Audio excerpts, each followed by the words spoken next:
வணக்கம். வள்ளுவரே, கல்வி மிகவும் சிறப்பானது, ஏராளமான நன்மைகளை தருவது, ஒருவனது வாழ்க்கைக்கு மிகவும் இன்றியமையாது. இதெல்லாம் நான் ஒத்துக்கிறேன்.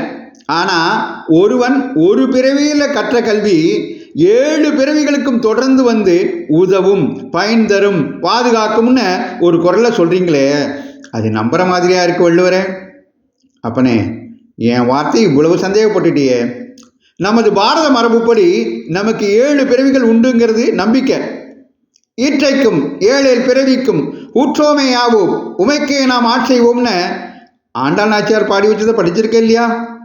இப்போ நாமளே வாழ்க்கையில் பார்க்குறோம். பிறக்கும் போதே சில குழந்தைகள் சூட்டிகையாக பிறக்குது, சில குழந்தைகள் சில கலைகளை கற்பூரம் மாதிரி கப்புன்னு பிடிச்சிக்குது, சில குழந்தைகள் பெரியவங்களுக்கே புரியாத அறிவியல் ஆன்மீக விஷயங்களை கூட விளக்குறது. சம்பந்த பெருமான், குமரகுருபரர் இவங்கள மாதிரி சில குழந்தைகள் சின்ன வயசுலேயே கவி பாடுது. இதெல்லாம் என்னன்னு நினைக்கிற? விட்ட குறை தொட்ட குறைன்னு நம்ம பெரியவங்க சொல்லுவாங்களே, அது மாதிரி முற்பிறவியில் படித்த படிப்பு, கலை, ஞானம்தான் தொடர்ந்து வருதுன்னு உனக்கு புரியலையா? எனது வாரிசு பாரதி கூட பாஞ்சாலி சபகத்தில் கண்ணபிரானை பற்றி குறிப்பிடும்போது, 1000 கால முயற்சியால் பெறல் ஆவர் இப்பேறுகள் ஞானியர், ஒரு தாயின் வயிற்றில் பிறந்தன்றே தம்மை சார்ந்து விளங்க பெறுவரேல், இந்த மாயிரும் ஞாலம் அவர்தமை தெய்வ மாண்புடையோர் என்று போற்றுங்கான் அப்படின்னு திருதராஷ்டிரன் துரியோதனுக்கு சொல்றதாக குறிப்பிட்டிருக்காரு. படித்தது இல்லையா? அம்மா வயிற்றில் இருந்து பிறக்கும் போதே ஞானத்துடன் ஒரு குழந்தை பிறக்குதுன்னா அது முற்பிறவிகளில் கற்றதும் பெற்றதுமாகத்தானே இருக்க முடியும்.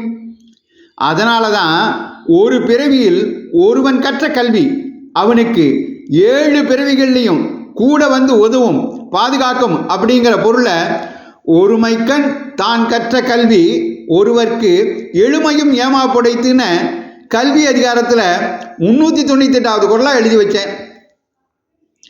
எப்படிடா ஒரு பிறவியில் கற்ற கல்வி 7 பிறவிகளுக்கு துணையாக பாதுகாப்பாக வருங்கிற என்ன மாதிரி சந்தேக கேஸுகளுக்கு அக்கு வேற ஆணி வேற அலசி ஆராய்ஞ்சு புரிய வச்சுட்டீங்க.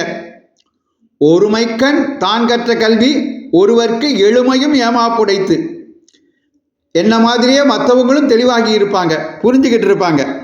நன்றி வள்ளுவரே. இந்த பதிவு உங்களுக்கு பிடித்திருந்தால் மற்றவர்களுக்கும் பகிருங்கள். தொடர்ந்து திருக்குறள் தெளிவோம் பகுதியை கேட்க பாரதமணி திருநாடு சேனலை தொடருங்கள். நன்றி, வணக்கம், ஜெய்ஹிந்த்.